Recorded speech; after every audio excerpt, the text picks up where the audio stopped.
நம்ம நிதியமைச்சர் வந்து பட்ஜெட் தாக்கல் பண்ணும்போது ஒரு நம்பரை வந்து தப்பு தப்பாக சொல்லிட்டாரு. அந்த காணொலியை கொஞ்சம் பார்த்துட்டு வாங்க. ரிவைஸ் எஸ்டிமேட்ல வர பார்த்து 40,041 40,012 412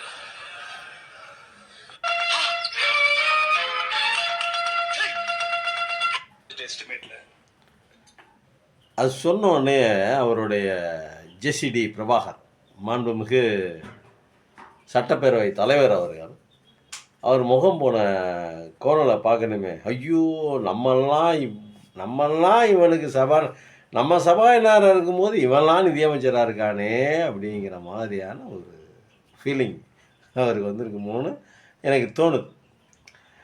அதாவது எப்படின்னா, தவறு இல்லை, நம்பர் தப்பு சொன்னது தவறு இல்லை, நம்பரை தப்பாக சொல்லலாம். எல்லாருமே வந்து அப்படியே கரெக்டாக நுண்ணி நாக்கிலலாம் பேச முடியாது, நம்பரை தப்பாக சொல்லலாம். இது மனித இயல்பு. அங்கங்கே தடுமாறி போகிறது.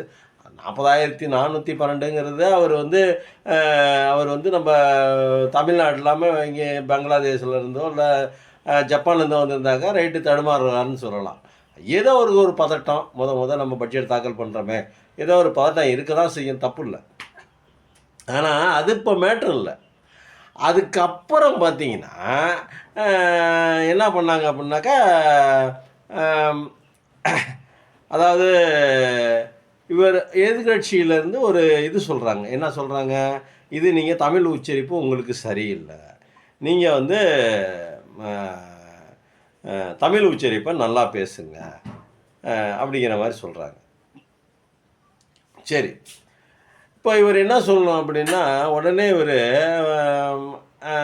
நான் சரிங்க, நான் சரி பண்ணிக்கிறேன் அப்படின்னா வேற இல்லைங்க, நமக்கு கொஞ்சம் பதட்டமாக இருந்துச்சு, பேசிட்டேன், சாரி, கோச்சிக்காதீங்க, அனைவரும் மன்னிச்சிருங்க, நான் அடுத்த தடவை எல்லாம் தவறு இல்லாமல் நான் பேசுகிறேன் அப்படின்னா வேலை முடிஞ்சு போச்சுங்க. அது வந்து ஒரு சாதாரண ஒரு விஷயம். ஆனால் இவர் வந்து எனக்கு கிறிஸ்டியானிட்டி அன்பை சொல்லி கொடுத்தது, கிறிஸ்டியானிட்டி அறத்தை சொல்லி கொடுத்தது, கிறிஸ்டியானிட்டி பண்பை சொல்லி கொடுத்தது அப்படின்னா தமிழ் எதுவுமே சொல்லித்தரலையா அப்படிங்கிற ஒரு கேள்வி வந்துடும். இரண்டாவது, சட்டசபைக்குள்ளார கிறிஸ்டியானிட்டி, முஸ்லீமு, கிறிஸ்டினு, இந்து அப்படிங்கிற பேதமெல்லாம் சட்டசபைகளை பேசக்கூடாது. இது வரைக்கும் யாரும் பேசுனதில்லை, இவர் தான் பேசியிருக்காப்புல. அந்த மாதிரி எதுக்கு நீங்கள் கிறிஸ்டியானிட்டியை பற்றி அன்பு சொல்லி கொடுத்தா, அப்போ மற்ற மதத்துக்காரெல்லாம் என்ன கேட்பான் அப்படின்னா, ஏன் இந்து மதமோ முஸ்லீம் மதம் அன்பை சொல்லி கொடுக்கவில்லையா, அறத்தை சொல்லி கொடுக்கவில்லையா, நல்ல விஷயங்களை சொல்லி கொடுக்கலையா, அதெல்லாம் தீய விஷயங்களை சொல்லி கொடுக்குதா அப்படிங்கிற மாதிரி கேள்வி கேட்பாங்களா, கேட்க மாட்டாங்களா? அப்போது அந்த இதனுடைய பின்விளைவுகள் என்ன அப்படிங்கிறது அவருக்கு தெரியல, அவர் உணரலை. அவர் பாட்டுக்கு வாய்க்கு வந்ததெல்லாம் பேசுகிறாரு. சரிங்க, சாரிங்க, தெரியாமல் பண்ணிட்டேன், இனிமேல் நடக்காதுன்னு சொல்லிட்டா வேலை முடிஞ்சு போச்சுங்க, அந்த பிரச்சனை அதோட முடிஞ்சு போச்சு. பாருங்கள், அவர் மேற்கொண்டு மடக்கி என்ன பேசுகிறார் அப்படின்னாக்கா, நான் என்னுடைய யூனிக்கு இது, நான் இப்படி தான் இருப்பேன், யூனிக்கு, நான் வந்து எனக்குன்னு ஒரு ஸ்டைல் இருக்குது, எல்லாம் இருக்கலாம். எங்கே இருக்கலாம்? நம்ம வீட்டுக்குள்ளே இருக்கலாம். அதெல்லாம் இது நம்ம வீட்டுக்குள்ளே இருக்கலாம். சட்டசபைங்கிறது வந்து மக்களுடைய பணத்தில் மக்களுக்காக இயங்கப்படக்கூடிய ஒரு புனிதமான ஒரு இடம். ஆக அந்த சட்டசபையில் பேசின பேரறிஞர் பெருந்தகை ஒரு மாபெரும் படிப்பாளி, அறிவாளி அண்ணாதுரை அவர்கள் பேசின பேச்சை நீங்கள் கேட்டிருக்கணும். டாக்டர் கலைஞர், முத்தமிழ் அறிஞர் டாக்டர் கலைஞர் பேசின பேச்சை நீங்கள் கேட்டிருக்கணும். எவ்வளோ இனிமையாக அந்த அவர்கள் கேட்குற கேள்விக்கும் பதில் சொல்லி, அதே சமயத்தில் அவர்களுடைய மனசு புண்படாமல் மாதிரி அவரை கலாச்சி விட்டுட்டு போயிடுவாங்க. அண்ணாதுரையும் சரி, பேரறிஞரும் சரி, அந்த ஆற்றல் இருந்தது. அதுக்கப்புறம் ஜெயலலிதா ஆட்சிக்கு வந்தாங்க, எம்ஜிஆருக்கு அப்புறம் ஜெயலலிதா ஆட்சிக்கு வந்தாங்க. ஜெயலலிதா ஆட்சிக்கு வந்ததுக்கப்புறம் முடிஞ்சு, சட்டசபையோட மாண்பு முடிஞ்சு, மரியாதை போயிடுச்சு. இன்றைக்கி என்ன நடந்துக்கிட்டு இருக்கோ அதே தான் ஜெயலலிதா காலத்துலேயும் நடந்துச்சு. வானாலாவிய புகழ்கிறது. இப்போ இவர் என்ன பண்ணுறாரு, நம்ம வினோத்தா, அவர் பேர் என்ன, வேளாண்துறை அமைச்சரா, அவர் என்ன சொல்கிறாரு, என்ன சொன்னார், கோட்டு போட்ட விவசாயி அப்படின்னு கும்புறாரு. யோ, இவர் என்னைக்கே விவசாயம் பார்த்தாரு? இந்த உங்கள் சிஎம் எப்போ விவசாயம் பார்த்தாரு? கோட்டு போட்ட விவசாயி அப்படின்னு சொல்லிட்டு. இதெல்லாம் வந்து கொஞ்சம் ஓவராக தெரியலையா? நம்ம ஊரில் அடிப்பாங்க. நம்ம ஊரில் கூட ஒரு போஸ்ட் வச்சுருந்தாங்க திருச்சியில், என்னன்னு, அரசியல் ஆசானே அப்படின்னு சொல்லிட்டு போட்டிருக்காங்க. சரி யாருடா விஜய்க்கு அரசியல் ஆசான்னு பார்த்தா கடைசியில் புஷியானந்த். என்னடா இந்தால போய் அரசியல் ஆசான் போட்டிருக்காங்க, இந்த ஆளுக்கு எப்படி அரசியல் தெரியும், என்னடா தெரியும் இந்த ஆளுக்கு போய் அரசியல் ஆசானே. ஆசான்னா என்ன, வாத்தியார், சொல்லி கொடுக்குற வாத்தியார்.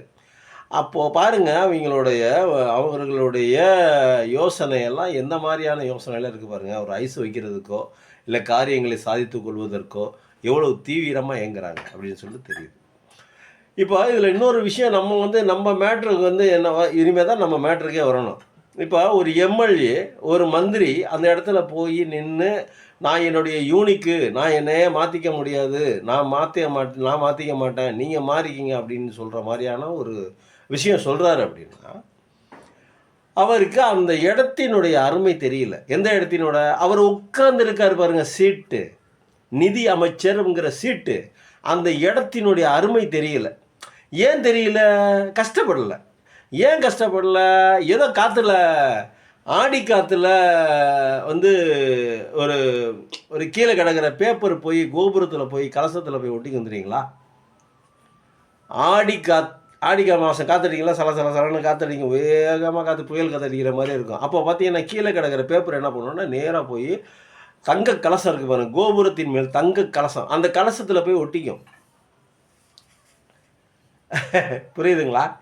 அப்போ அந்த கலசத்தில் போய் ஒட்டணுன்னா அது என்ன நினச்சிங்க, அப்பா நான் எவ்வளோ பெரிய ஆள் தெரியுமா, நான் என்ன வேணால் பண்ணுவேன் தெரியுமா அப்படின்னு அது நினச்சிக்கும்.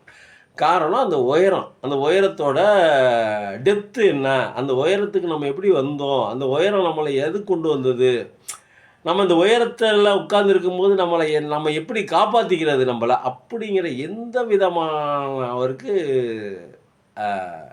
அவருக்குன்னு மட்டும் இல்லை, மொத்த சட்டசபைக்குமே இல்லை. காலில் விழுந்து ஓட்டு கேட்கணும், அம்மா தாயே அப்படி சொல்லிட்டு தெருத்தருவா பிச்சை எடுக்கணுங்க. ஓட்டுக்கு எடுத்துருக்காங்க நம்ம ஆளுங்க. ஒரு கவுன்சிலராக கூட ஜெயிக்க முடியாத நம்ம போய் சீமான் மாதிரி ஆட்கள்கிட்ட கேட்டு பாருங்கள், எம்எல்ஏ பதவிங்கிறது எவ்வளோ உயர்ந்த பதவி, அதில் நிதி அமைச்சர் பதவிங்கிறது எவ்வளோ உயர்ந்த பதவி, அதுவும் நிதியமைச்சருங்கிற பதவி எவ்வளோ உயர்ந்த பதவி. அதாவது நிதியமைச்சர் பதவின்னா யார் அப்படின்னா சிஎம்முக்கு அடுத்த இடம் அப்படிங்கிற மாதிரி. இப்போ புஷியானந்த் நீர்வளத்துறை அமைச்சராக கொடுத்து உட்கார வச்சுருக்காங்க, அது வேறு விஷயம். ஆனால் புஷியானந்த் தான் இப்போ 2வது இடத்துல இருக்கார். ஆனால் இந்த திராவிட மாடல் ஆட்சியில் பார்த்தீங்கன்னா நிதியமைச்சர் தான் 2ஆம் இடத்தை வகிப்பார். அந்த மாதிரி முக்கியத்துவம் உள்ள ஆளுக்கு தான் அந்த நிதியமைச்சர் பதவி தருவாங்க, தெரியுங்களா? அப்போது நீ ஓட்டு கேட்கல, மக்கள்கிட்ட போய் பேசலை, எதுவுமே செய்யலை, உனக்கு ஓட்டு போட்டுட்டாங்க மக்கள். எம்எல்ஏ யாருன்னு தெரியாது, பேரையும் தெரியாது. இன்னும் சொல்லப்போனால் அவருடைய தொகுதியில் போய் கேட்டு பார்த்தா இவர் தான், நான் தான் எம்எல்ஏவாமா, உனக்கு தெரியுமாமா, என்னை தெரியுதாமான்னு கேட்டால் தெரியலன்னு தான் சொல்லுவாங்க போல் இருக்குது. ஒருவேளை இந்த சட்டசபை நிகழ்ச்சிகளை பார்த்து இதுதான் நம்ம ஊர் அமைச்சரோ, நம்ம ஊரில் தேர்ந்தெடுக்கப்பட்ட எம்எல்ஏவோ, அவர் அமைச்சர் ஆகிட்டாரோ அப்படிங்கிற மாதிரியான நினப்பு வரும். அப்போது ஓட்டினுடைய அருமை தெரியலை. தமிழ்நாட்டினுடைய ஜனநாயகம், தமிழ்நாட்டினுடைய சட்டப்பேரவை, தமிழ்நாட்டினுடைய சட்டப்பேரவையினுடைய மாண்பு, இது தெரியலை. ஆடிகத்தில் பறந்து கோபுரத்தில் ஒட்டின பேப்பராக தான் நீங்கள் இருக்கீங்க. இப்போ என்ன பண்ணுறதுன்னு தெரியல, எப்படி பேசுகிறதுன்னு தெரியல, என்ன சொல்கிறதுன்னு தெரியல. சொல்கிறதுக்கு எல்லாத்துக்கும் திமுககாரங்க ஸ்கோர் பண்ணிட்டு போயிட்டே இருக்காங்க. இன்னொருத்தர் சொல்கிறாரு, என்ன சொல்கிறாரு, யாரோ சொன்னார், எல்லோருக்கும் சூரியனால் வெறுத்தது, நீங்கள் வந்ததுக்கப்புறம் சூரியனுக்கே வெறுத்துருச்சு. இது தேவையா? சட்டசபையில் தேவையா? ஏங்க சட்டசபைக்கு முதல்ல போய் புகழாரம் சூட்டுறதை முதல்ல விடுங்க. எங்களுடைய முதலமைச்சர், மாண்புமிகு முதலமைச்சர், அத்தோடு நிப்பாட்டிங்க. அங்கே போய் கோட்டு போட்ட விவசாயி நீங்கள் தான், நீங்கள் வந்ததுக்கப்புறம் சூரியனுக்கே வேத்துருச்சு அப்படின்னா அதுக்கு ஓபிஎஸ் எழுந்திரிச்சு நல்லா கொடுக்குன்னு கொடுக்குறாரு. இப்போ நீங்கள் பேசுனதே டைம் வேஸ்ட்டு, அப்புறம் ஓபிஎஸ் பேசுனது அதுவும் டைம் வேஸ்ட்டு. இப்போ நீங்கள் பேசாமல் இருந்திருந்தா அவர் பேசாமல் இருந்திருப்பார்ல. இந்த மாதிரி கேடுகட்ட கேவலமான வேலையை சட்டசபையில் பேசுகிறத விட்டுட்டு வெளியில் மீட்டிங் போட்டு மேடையில் பேசுங்க. இதெல்லாம் நீங்கள் வந்து சூரியனுக்கு வேர்க்குது, சந்திரனுக்கு குளிருது, செவ்வாய்க்கு வந்து பனி பெய்யுது, புதனுக்கு வந்து மழை பெய்யுது, இந்த மாதிரி பேசுங்க. எங்கே பேசுங்க? வெளியில் போய் மீட்டிங்கை போட்டு பேசுங்க. சட்டசபையின் நேரத்தை வீணடிக்காதீங்க. நீங்கள் பேசும்போது அந்த முதலமைச்சர் அந்த அந்த நிதியமைச்சர் 412 அப்படின்னு சொல்லிட்டு பேசும்போது அந்த ஜேசிடி பிரபாகருடைய முகத்தை பார்த்தீங்களா? எவ்வளோ என்னமோ என்னமோ ஒரு முகத்தில் ஏதோ ஒரு இதை வெளிப்படுத்துறாரு, வெறுப்பான ஒரு உணர்வை வெளிப்படுத்துகிறார். அப்போது ஒரு ஒரு இப்போ நீங்கள் வந்து இப்போ பிரச்சனை வந்து அந்த நிதியமைச்சருக்கு மட்டும் இல்லை, எல்லாத்துக்குமே. அங்கே இருக்கிற 106 பேருடைய நிலைமையும் இன்றைக்கி இதுதான். ஏன் விஜய் மட்டும் நான் சிஎம் ஆவான்னு சொல்லி நினச்சிக்கிட்டா இருந்தார்? எதிர்பார்த்தா வந்தார்? நம்ம உழைச்சோம், நம்ம மக்கள் ஓட்டு போடுவாங்க அப்படின்னு நினச்சிக்கிட்டா இருந்தார்? எப்போ வந்து ஒரு மீட்டிங்கில் சொன்னாரோ, நான் வந்து பார்த்துக்குவோம், நான் கூட என்னமோ நினச்சேன், பார்த்துக்குவோம் அப்படின்னா, அவங்க கத்துற ஓன்னு கத்துற அந்த கோரஸை வச்சு தான் சொன்னார். எல்லாத்தையும் கத்துறாங்கல்ல, அந்த கோரஸை வச்சு தான் சொன்னார். பார்த்துக்கலாம், எதாக இருந்தாலும் பார்த்துக்கலாம் அப்படின்னு சொன்னது. அவர் சொன்னது வந்து என்ன அர்த்தம் அப்படின்னா, எனக்கும் இங்கே ஆளுங்க இருக்காங்க, எனக்கும் ஓட்டு போடுவாங்க, நாமளும் ஜெயிப்போம் அப்படிங்கிற நம்பிக்கையோட, அந்த நம்பிக்கையினுடைய வெளிப்பாடு தான் பார்த்துக்குவோம், எதாக இருந்தாலும் பார்த்துக்குவோம் அப்படின்னு சொன்னது. அப்போ அவருக்கும் ஒன்றும் தெரியாது. அவருக்கும் வந்தார், ஓட்டு போட்டார் மக்கள். இப்போ சட்டசபைக்கு போகிறது எவ்வளவு கஷ்டம், சட்டசபையில் போய் உட்கார்றது எவ்வளவு சிரமம், ஒரு எம்எல்ஏ ஆகிறது எவ்வளோ சிரமம், அதுக்கு எவ்வளோ பணம் செலவு பண்ணணும், எவ்வளவு பேர்த்த காலில் விழுவணும், இது வரைக்கும் நடந்த வரலாறு தாங்க. தொகுதிக்கு வராத மந்திரி, தொகுதிக்கு வராதவன் கூட தொகுதிக்கு வருவான் எலெக்ஷன் அப்போ ஓட்டு கேட்குறதுக்கு. காலில் விழுவான் வந்து, அம்மா ஓட்டு போடுங்கம்மா, உங்கள் வீட்டில் எத்தனை ஓட்டுமா, 5 ஓட்டா, ஓட்டு போடுங்கம்மா, உங்கள் காலை பிடிச்சி கேட்டுக்கிறம்மா அப்படின்னு கெஞ்சினவங்க, காலில் விழுந்தவங்க எத்தனையோ பேர். அப்போது இப்போ நீங்கள் உங்கள் தலைவர், உங்கள் சிஎம்மில் இருந்து கடைநிலையில் இருக்கிற எம்எல்ஏ வரைக்கும் நீங்கள் இதே மென்டாலிட்டியோட இதே மாதிரியே ரீல்ஸ் எடுத்து போட்டுக்கிட்டு பேசிக்கிட்டு இருந்தீங்கன்னா, யாருக்கு வந்து பாசிட்டிவாக முடியும், யாருக்கு வந்து நெகட்டிவாக முடியும் அப்படிங்கிறத நீங்களே யோசிச்சுங்க.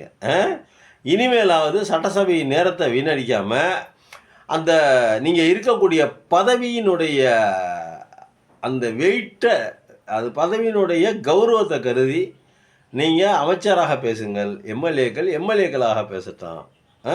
நன்றி, வணக்கம்.